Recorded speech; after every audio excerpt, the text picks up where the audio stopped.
the new social bar for housing associations. I don't apologise for the rather remarkable surroundings. I think it's voted by some as the best 17th and 18th century residence in London. So I'll let you decide if that's true or not. What we want to do at ResPublica, and this is the first in the series of inaugural conferences, is, as our motif has it, change the terms of debate. Too many conferences, I feel, are a bit whiny, are a bit about the past, they're a bit kind of what's gone wrong. And when you look at the housing association sector, what I'm struck by is how good some of the practice is, how just a few group of positive, innovative people can do such a great deal of good. And it's always remarkable to me that all human beings need is a little bit of help, and they can do amazing things. And many of you are among the most innovative housing associations in the country. And what we wanted to create at ResPublica was a conference where we could actually look forward, look positively to the future and what we might do in all the multiple areas that perhaps confront us. So we've got really an amazing set of speakers. We're going to talk about place-based growth, innovation and regulation in social housing, health, the social economy, the future of employment. All of these are long-term issues that increasingly are impacting not just poor people, whoever they are, but they'll increasingly hit middle-class people as well. And I feel that housing associations are one of those institutions that can make the decisive difference to communities, to places, and to people. So let me begin by first of all thanking those associations and organisations that have come together to help make today possible. I'd like to thank the Wheatley Group, Genesis Housing Association, Moat Housing, Poplar Harker, Peaks and Plains Housing Trust, Place Shapers, Epic Housing, and the Black Country Housing Group. Now, it doesn't surprise me that some of those are our sponsors, because actually, from my own work, these are amongst our most innovative institutions. So part of this is about raising the bar. Now, you'll notice the cameras. We're going to record all this, make it available. We're writing up the whole conference and we'll circulate it to you, because we want to create a new best practice model that we can disseminate to the sector as a whole, so that people can actually learn the good that people do. So what are the real needs that we face at the moment? Many of you may know that actually last week we launched a report with the Church of England, where we were very lucky to have Nick speaking and the Archbishop of Canterbury, Justin Welby. And here's the report, it's out there for you all to look at. And in this report, what we argued is what's gone wrong with Britain is we lack the institutions that can transform people's lives. By many measures, Britain is one of the most socially immobile countries in the developed world. It was right up with the United States and Italy, which is a peculiar one, in the OECD survey in 2010 of the countries where it was most immobile, most difficult to get ahead. And we know that your postcode of your birth is the most successful indicator of the outcome of your life. And this tells us that our society, class hasn't been eliminated, and indeed the impact of class in some ways is getting worse and worse. As the changes in modern capitalism mean that if you win in today's society, you almost win everything. You win good housing, you win education, you win health, you win marriage. There's almost no sense in which people who aren't the benefit of one of those wins can get onto the super elevator. And I don't even like the language of meritocracy, because it says success is leaving behind your own places, leaving behind your own communities. I think there's something a bit awful about that, especially when so many of us want to stay because we love where we're born, we want to help foster and create a type of communities in which all do well. And too much of our language, interestingly, is about escaping from the very communities that nurtured us, when actually it should be the reverse. It should be succeeding in those communities with those communities.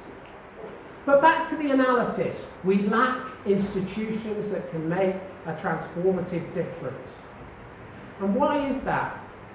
Now, aside from what any sort of language of morality or any language of pejoratives that people would associate with that, what we've done is we've destroyed the social fabric, particularly of the most disadvantaged areas in our country. We've taken apart the family, the extended family, the associations that people had. We've removed the grammar schools that Leave gave away out.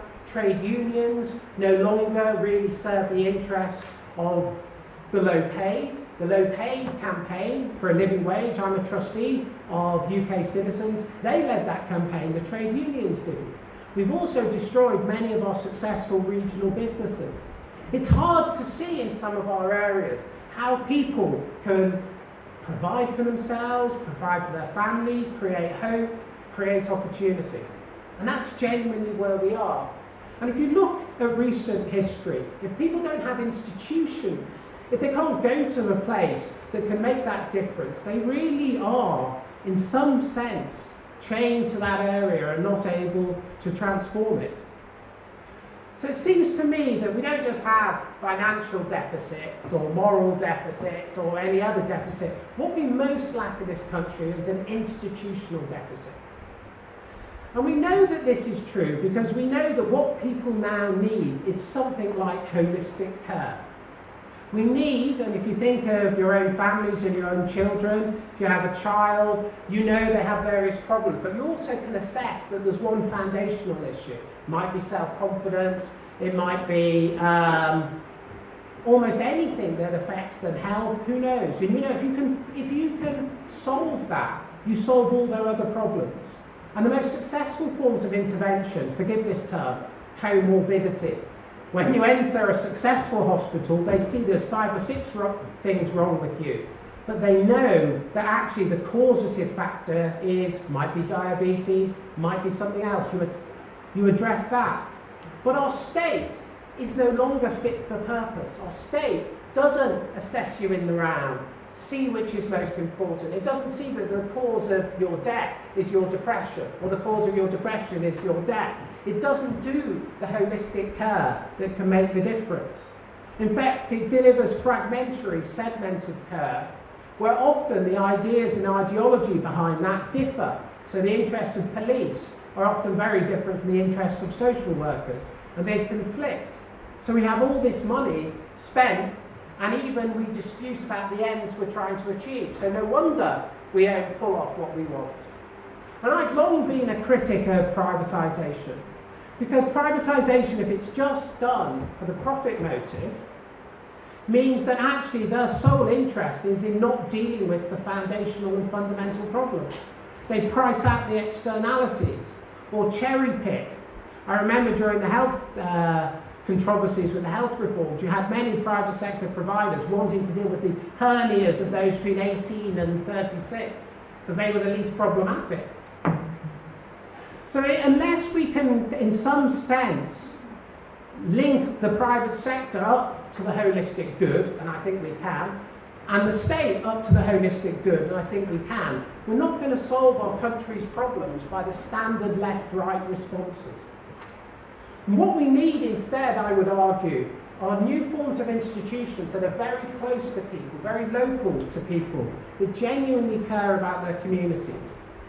And those institutions are not only close, they're also, in the sense of hyper-local, they also give a damn about the whole person.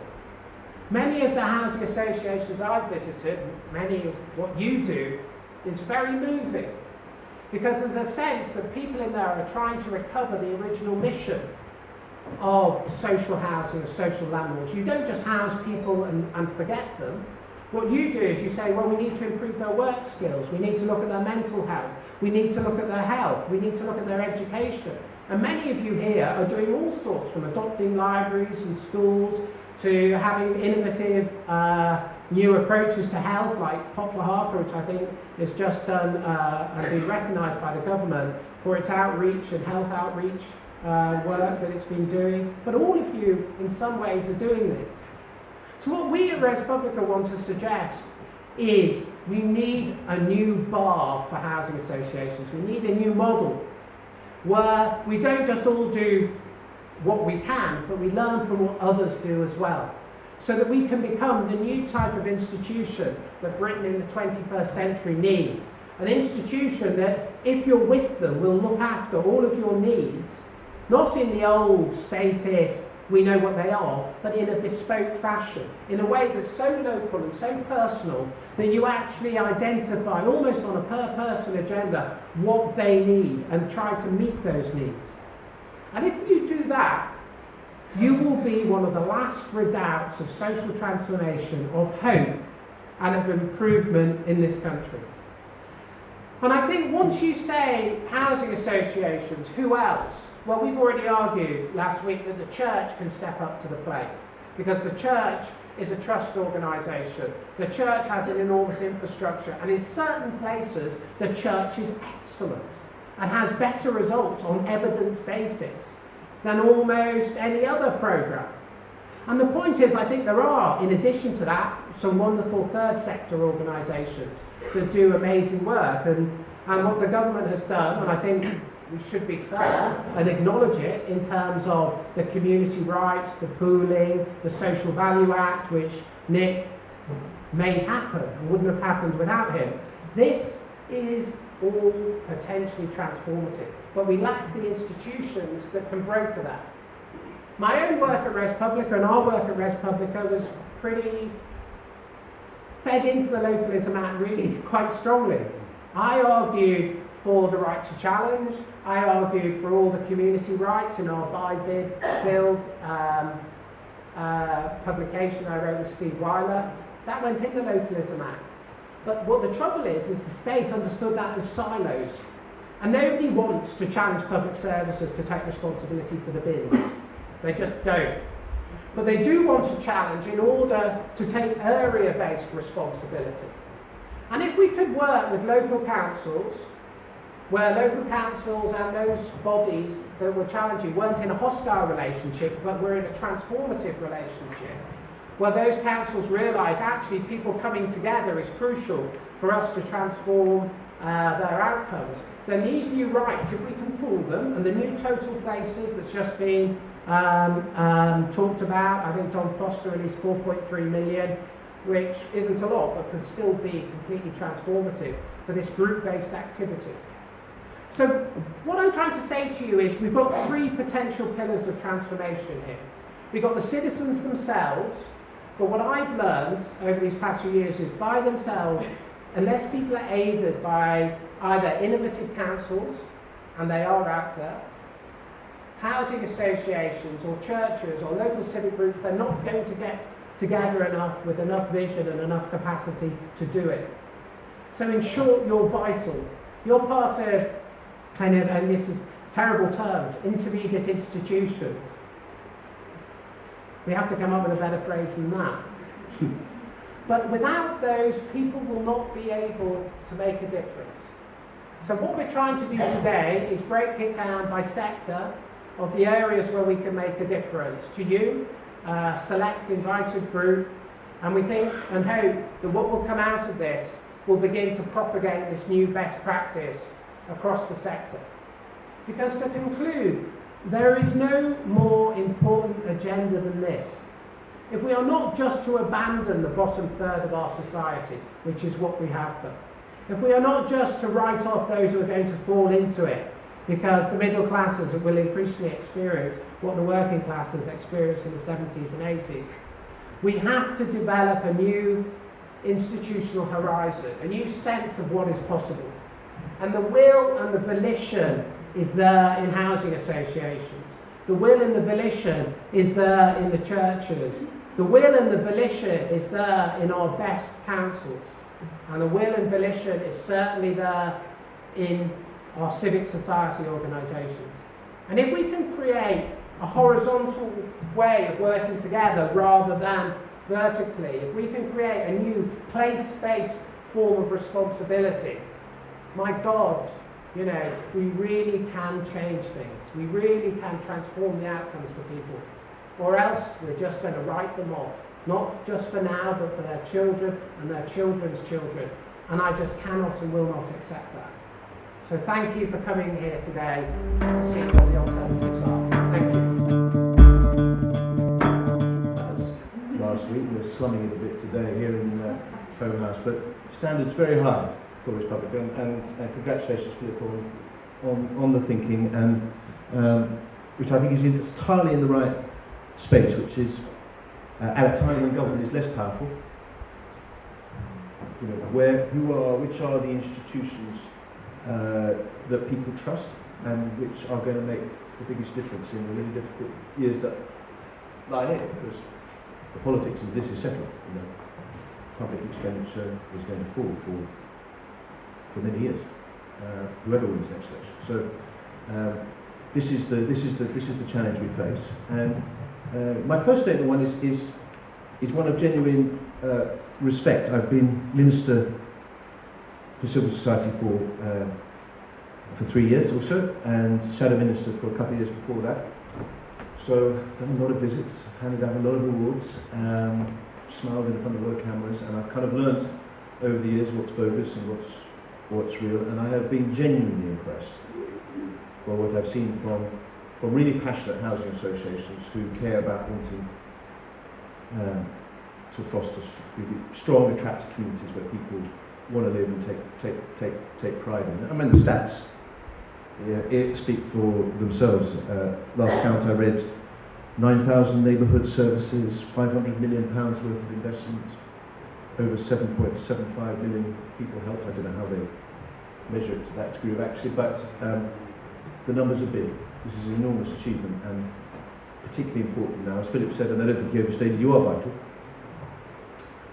And what I wanted to explore with you a bit this morning is kind of how we meet this challenge that should be obvious to everyone in this room, which is, you know, how do we meet the public's demand for better services at a time when there's less public money, and there's just generally less money in the system. And I feel very strongly, and I felt very strongly for years, whether you call it whole society approach or big society approach, whatever tag you want to put on it, the future is about really effective working together between the bit I represent, the public sector, hopefully a lot more humble, hopefully a lot more open, certainly needing more help, the social sector, civil society, to whom I see quite clearly power gravitating, because there's one very, very big word at the moment, and it's trust. And my class, the political class, is not trusted. We don't trust the politicians, we don't trust business, we don't trust the media, so who do we trust? And increasingly I think the answer will be civil society institutions, and I can see where power is flowing. And I think also the third leg of all this, always understated, very, very important, is I think really quite big change in terms of how the private sector is thinking at the moment, because they've got an enormous issue with trust. And I'm so struck in the conversations I have with our business leaders at the moment about how they are thinking about what used to be called CSR, sitting absolutely at the margin of the business, boxes that needed to be ticked, reports that needed to be filled out, into something that is much, much more important to the DNA of the business, because they are increasingly aware that we, as customers and employees, are demanding different things about who we buy from and where we work. And this is a very, very big change. And so I see, as I've said before, I can see how the planets are realigning and creating the conditions for what many of us have talked about for years, which is really effective partnership work, and it goes way beyond lip service, but an environment where we actually need each other, and we need to make the best use of all the resources that this country has got. And to make that work, ladies and gentlemen, we've got to do a better job of creating the space whereby we actually can get to understand each other a bit better. I'm so struck, having been Minister for Civil Society, the degree to which the bit I represent, again, government doesn't really understand civil society well enough. Certainly the business community doesn't understand civil society well enough. And over the next few years, we've got to create the conditions whereby we develop a genuine understanding of what we're trying to achieve and what we're about, what our values are. So I thought what I could do quite helpfully this morning is just take a few minutes to set out our stall at the Cabinet Office in terms of assets we've got, programs we've got, priorities we've got, just so I can share them with you and you can think about how they relate to your organisation, because we would love to engage you with them. So one of the first things we're most interested in is how can we help residents take action for themselves? How can we help communities help themselves? How can we build social capital in areas where it's low? How can we build confidence, capability, capacity in communities? Because I have been struck over the years visiting so many areas tagged failure, unfairly, deprived or challenged. These areas have had a lot done to them over the years. And what I've detected in those areas is there is an embedded, often, a sense of cynicism, because they've seen programs come and go, they've seen money come and go, they've seen people come and go. But it's all been about doing to them. And what we're interested in is something different, which is actually how can we help communities feel more power, actually to work together to make a difference, to make stuff happen. Because we feel if we can do that, we can start those communities onto a journey that is much healthier. So we have two programs in that space, focused again on the most challenged communities in the country. So one is called Community First. What we're doing is making available 30 million quid in grants to the 600 most deprived wards in the country. We're not distributing the money, it's being distributed by residents. All we ask is they set up a panel in each ward, they set up a website for each ward, so what they do is absolutely transparent. We obviously monitor it, but as light touch as possible. And they distribute the money according to the priorities of that ward. All we ask is that it is matched. Not necessarily in cash, we're actually more interested in time and the evidence of actually communities coming together to work together to make stuff happen. So this is live, all those panels are set up, the money is beginning to flow, the community plans are being developed. I've quite struck every pound we're spending, so far seems to be generating £4 in community value, which is kind of testament to what can happen when you actually give people some space and some freedom and some flexibility to get stuff done locally. And last time I looked, about 35 of the projects that are live at the moment are being led or developed by housing associations. So there's an opportunity, a concrete one, community first. If you're at all interested in engaging with that programme, be in touch. Second programme, community organisers. This is quite radical for government. What we've committed to is to train 5,000 total community organisers, 500 of which will be kind of senior organisers. The principle here is very simple. They don't work for government, they work for the communities.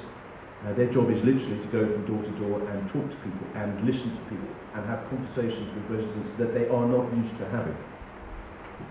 And it's amazingly powerful what happens, because actually these organisers, as this network grows, are developing fantastic information banks about what people really care about. They're identifying potential community leaders, they're identifying potential social entrepreneurs. What they're aiming to do is find out what people care about and connect people who care about the same thing and encourage them to take action together. A number of housing associations have spotted this programme and have stepped up and said, we'd like to be a host for these organisers, because these organisers need a place, they need a home, they need something to feed off, they need sounding boards. And housing associations, I think, are a fantastic candidate for that. And last time I looked, at least 10, I think, had expressed an interest or were active hosts of community organisers. This is potentially a fascinating, powerful network that is trying to stimulate grassroots social action and develop social capital in areas where people are not used to working together to make things happen. So again, two programs in the space of trying to help residents take action, which might be interesting for you.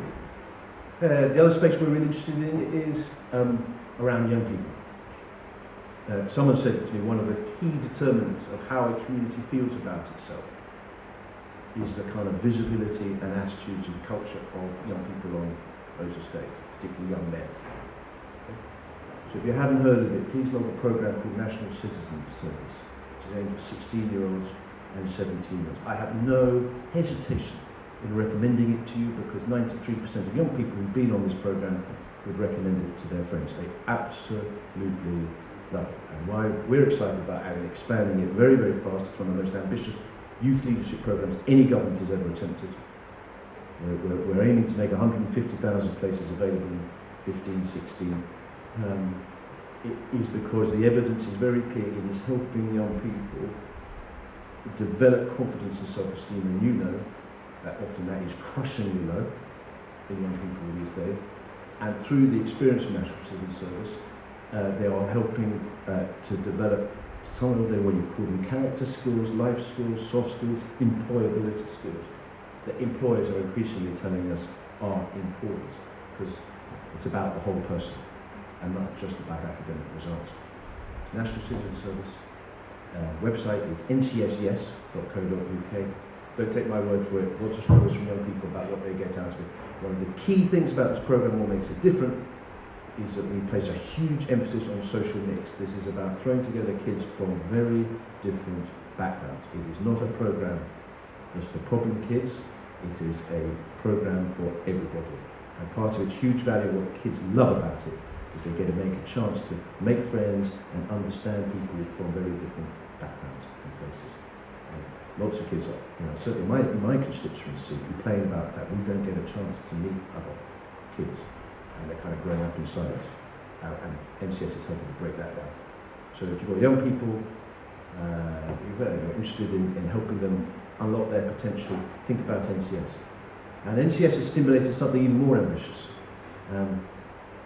There aren't many things that all three leaders of political parties agree on at this moment in time. I don't think I'm breaking any great secrets there. But in this particular context, they agree on one thing, and they've also got the future King of England to agree to such an extent that he is actually leading this campaign, which is the campaign for youth social action, and the vision is to double the number of young people who are actively, regularly involved in volunteering or in social action in their communities, because the evidence is building. This activity is really important, as I said, for building young people's confidence, self-esteem, and some of the skills that will be really valuable to them. But a big national movement, cross-party, to create more opportunities for young people to get involved in communities, in social action, and in volunteering. Because employers are demanding, head teachers are increasingly interested in it, and it's good for communities. So, young people, and NCS, please put that on your radar screen. Another area we're really interested in is trying to make sure that every pound, particularly public money, that is circulating around communities, works as hard as possible. And that for me is the whole context of the Social Value Act, which Philip mentioned. This was a bit of a struggle to get onto the statute book, because there were lots of people in Whitehall saying, "Oh, well, we can't be imposing new burdens on people spending public money. We want them to be, running really simple, efficient processes." And my argument was, no, there's a distinction between value and cost. We ought to be making it easy for people spending our money and to make every pound stretch as far as it can for the benefit of the communities that they serve. An example I always use is of my council, an England council, who contract an organisation called Blue Sky to run the public landscape. The only thing about Blue Sky is you have to have a criminal record to work there. They employ ex-offenders. They give them that critical chance to prove to a future employer they can be trusted. A computer that costs us all £40,000 a year to keep someone in jail, and if Blue Sky's reoffending rates are about a third of the national average, then I think this is smart procurement. I think this is smart commissioning by Hindon. I noticed, I was reading this morning about an organisation called Big Life doing something very similar, subcontracted by a housing association to employ people on those estates that are struggling in the job market to do simple, low-skill cleaning, landscaping duties on those estates. Really smart way of using the supply chain for the maximum value. And this isn't something restricted to the public sector. The private sector are increasingly alive to this, and we're looking for leadership. And where I've seen it is from housing associations. I remember speaking to a housing association a year ago. He said, and I was sharing my concerns about how my system was thinking about, oh, isn't this going to increase costs and complexity? He said, we had all the same arguments in our housing association, but we went on and done it, and you know what? Our supply chain absolutely loved the opportunity to work with us to do positive, visible things in the community. They just needed a mechanism to do it. They needed to feel part of a partnership and a team working together to maximise social value. So again, we're looking for leadership on the Social Value Act. Really hope that housing associations can provide it. What else? We're looking to mobilise people. I cannot see, in terms of the big challenge that we face. We've got to use all the assets we've got at our disposal. British people are among them. And it's quite interesting what's happening. Volunteering has risen sharply after 6 years of decline. Something's happening out there in terms of people's attitudes, desire to get involved, desire to help. And I've always felt housing associations could be a very powerful catalyst for getting people involved. I set you one particular challenge. We've set up something called the Centre for Social Action. Grand title, it's got 40 million quid, which is not insignificant. And it exists to support programmes and ideas for mobilising people to make a big difference with their time, whether it be helping an offender come out of jail or whatever it is. I felt, and I know it feels a bit odd talking about it on this day, this winter that's coming, the whole issue of energy bills is going to be hugely important once again. And I'm very interested in developing and supporting and scaling up models which are around people helping people in communities on estates to help people reduce their energy bills, reduce their cost of living through energy bills, because some of the best models I've seen is not about energy companies talking to their customers about saving energy, because we don't really trust them in that conversation. We trust our neighbours, trust people around us in terms of handing on tips and advice on how to save energy. And I've seen that work, and I would love to work with housing associations to scale up some of those models. Finally, just because I just wanted to give you a flavour of some of the things that we're doing. Social investment. Just as we want to mobilise people, we want to mobilise money that wants to make a social impact from the private sector. And this is real. And we are, we take some pride in the fact that we are a world leader in developing this market called social investment. And I have representation from all over the world saying, what are you doing and how are you doing? And it's very simple. We think it's real. We think it could be very big. We think there is money out there that is attracted to the idea of investing for the common good, as long as they can get their money back. It's worth about £200 million now. We want to grow it very, very substantially. I won't bore you with the details of how, but there seems to me that housing associations could be a very important player in this space. I'll give you just one example again. Big Society Capital, our flagship kind of institution in this space, has just announced a partnership with Big Lottery to make £250 million available over the next decade to support communities who want to take over and run local assets that they can see are surplus to requirement or whatever it is, libraries, buildings, whatever it is. That fund is there to be shaped. And I would love to think that a housing association movement could be a very powerful factor in helping making sure that £250 million or whatever else it can leverage in is used most effectively in the communities that you are supporting and are stewards of. And this is my final point.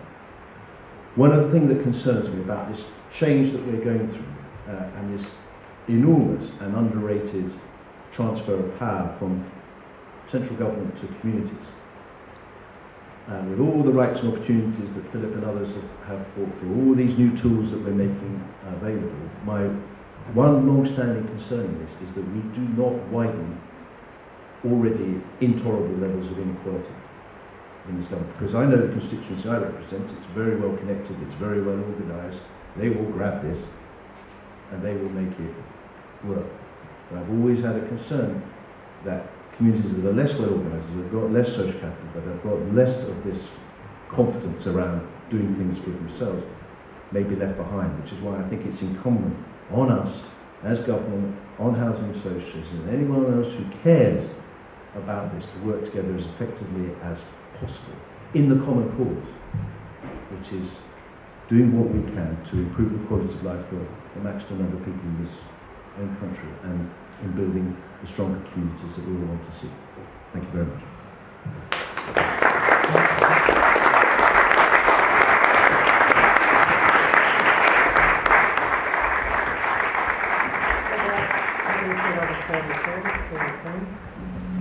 It's always exciting when you have a government minister that asks a sector to step forward and work with it on delivering programs and even outlines money that can make it happen. But in order to open the Q&A, and I'd ask you all to think about questions you might like to ask the Minister, because just to state the obvious, this isn't your normal ministerial route. Your normal ministerial route would be to DCLG. But what we hope to offer here is a sense of the wider resources that you can make approach to and the wider impact you can generate. But Nick, if you were thinking forward and you were Minister for Civil Society again, post-2015, what do you think the next legislative agenda for civil society is? What do you think the next big transformative moves or ideas are that organisations like ResPublica, like the housing associations here, should campaign for? Well, I obviously love the idea of being Minister for Civil Society in 2020. But I think maybe I'm unusual as a politician. The last thing I think about is law. Sometimes you need it. Sometimes, the Social Value Act, I think, was unusual. It was a private member's bill that I managed to persuade government to accept, because I could see the value of the signal that it sent. I actually think that the challenge now is not necessarily new law or new regulations, although the audience can tell me if I'm wrong on that. But the challenge I've set and that you've set, which is how can we get government, civil society, private sector working together more effectively to do a better job of tackling some of the social problems that undermine this country. I don't think it requires law. It requires us to get on and do it and create the space to work together to support the leadership that is out there. It's already happening.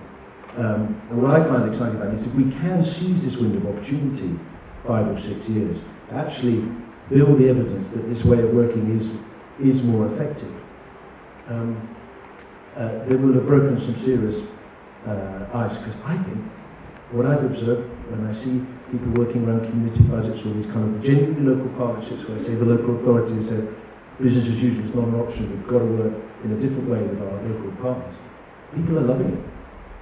And it seems to me that if the more evidence we can build of it working and delivering better outcomes, this will become irreversible. Because I guess at some point, the tax coffers will fill up and government will feel more powerful.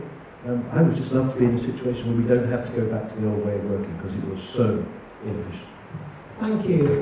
So Nick, if you stay there and we can take questions. So do I have questions from the audience, please?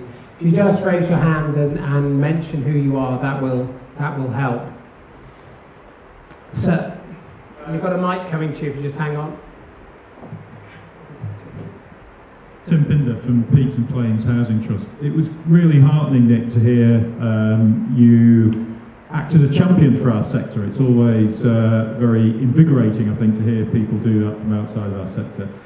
I wondered, though, to what extent that view is shared by colleagues across government, because many of us, I think, get mixed messages that suggest that some of your colleagues might want us to stick to our knitting, which is about building houses, which is about making sure that we absolutely maximise the investment that goes towards them.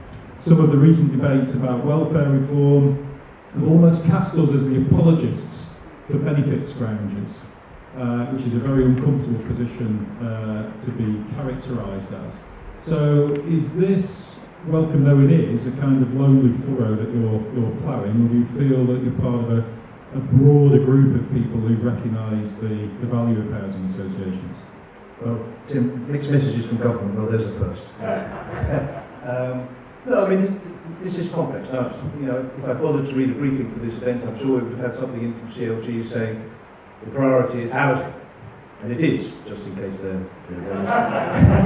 Well, I just thought it was important, just to, for a government minister to come and place on record my completely genuine appreciation of the, amazing work that is being done by housing associations in terms of neighbourhood services, community services, at a time of fewer resources where the priority is having. I think that needs to be appreciated by government, because I think that role is vital and increasingly important. The other thing I would touch on is, I'm the Minister for Civil Society, so my job is to, in part, to be an advocate for civil society across government. And what I always say, one of the fundamental roles and values of civil society in our society is the ability to speak truth to power.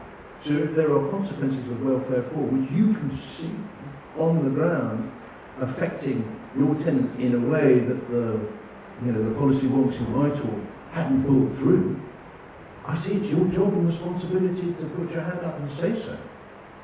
I think that's part of a very healthy democracy. We were talking about it last week, because I get colleagues saying, what's the role of the Archbishop? Why is he saying making this speech?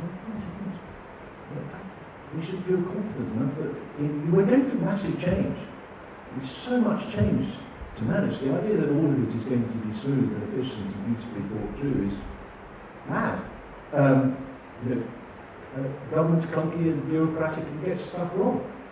But we rely on those kind of relationships, honest relationships with civil society and other parts of society to tell us when things are not right. And you have a debate about it. You don't try and shut that down. Thank you very much. Who'll be next? Sorry. Go on. Oh, it's just there, Alec. Language from Epic Housing and Stoke-on-Trent. Nick, last year I went and had a look at the Rust Belt of America, places like Detroit, Buffalo, Cleveland, places that have suffered enormous losses in population, enormous surplus of housing. And I went and had a look at some really good work going on. I just wonder whether the government is learning some of the lessons from the States. I know we don't like law, but one law that the States has that we don't is the Community Reinvestment Act, which imposes an obligation upon financial institutions to invest in the poorest areas. And I just think it's such a gift. I think it's about 5% obligation, and I just wonder why government and political parties in the UK haven't toyed with that idea. The other thing that they have in America is a much more neighbourhood-focused agenda, which is built around organisations called community development corporations. So in America, a housing association with over 500 dwellings was enormous. They couldn't believe how big they were and how distant they were from the community. And the final lesson, I think, for the UK, again, interested in the government view, is this institution called United Way in America, which has a way of bringing together public, private, voluntary, church sector. And again, I just wonder, with a little bit of catalytic thought and investment, that kind of institution might be able to be replicated in some British cities. Yeah, lessons from the States. Well, that could take a whole session on itself. I've just come back from Washington, New York, and that had two parts, sort of giving and receiving. So the giving was they're fantastically interested in what we're doing around social investment, and wherever I went, White House or Goldman Sachs, wherever it was, they recognised that we're way ahead in terms of developing social investment. What I wanted to hear about more was the success they've had in terms of mobilising citizens, mobilising people. Bloomberg in New York and the cities of service model is absolutely fantastic in terms of getting the citizens of New York really engaged in working with the administration on doing a better job around some social problems there. But also in that process started to talk about some of the stuff that you're talking about. And the idea of the Community Reinvestment Act, I think there'll be a live debate on that around the next election. It's hard to argue against the principle, I think, of wanting to see greater transparency around where banks take deposits and where they lend the money. That's kind of the starting instinct around it, particularly as you all know. There are huge issues around access to affordable credit in some of the sort of poorest areas in the country. I think that's worth having a really good debate about. What I observed in the States was that quite simple principle had become so convoluted and complex a system to work with. I didn't leave feeling that's something that I wanted to copy in its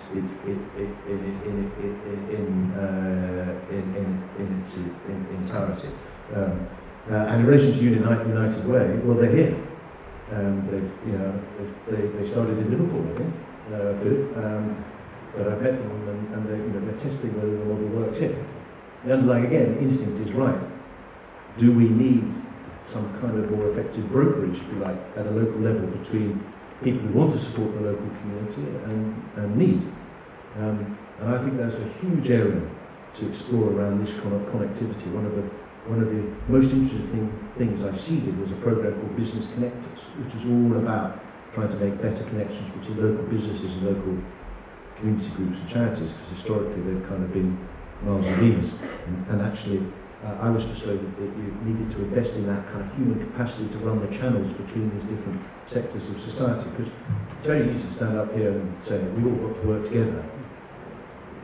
But we all know actually the underlying reality is very, very challenging and very, very difficult. Sometimes it needs people who are kind of bilingual or trilingual and can speak a common language. So that whole, whether it's United Way or Business Connectors or other sort of architectures that are about trying to bring people together to a local level, I'm hugely supportive of. I think we need. Thanks very much, Nick. Okay, we have 2 more questions. I'll group them, and then Nick can answer both. In the front, just there, Elliot. No, yeah. And then we'll go to the question at the back. I'm Reverend James Orlando. I'm the Vice Chair of ResPublica's board. It's very heartwarming to hear Nick speak about all those things that are in there to help the society. I pick up a quote from Phillip when he was saying, when in his opening statement, he said, "A little help can result into amazing things." But I find out a lot of housing association has a lot of innovations, a lot of things that they want to do, but there are constraints going forward. For instance, the HCA Act of 2008 restricts housing association from using their assets as security, from borrowing money, or doing things that can actually regenerate the community. What can you do as a little help that can produce an amazing result for the community? It's very wise, getting government to lobby government for changes. This is good social action. And the question at the back, sir, can you raise your hand again? Elliot, if you just give, thank you. I'm Graham Still from Wheatley Group. Nick, I wonder if I could take you back to the initiative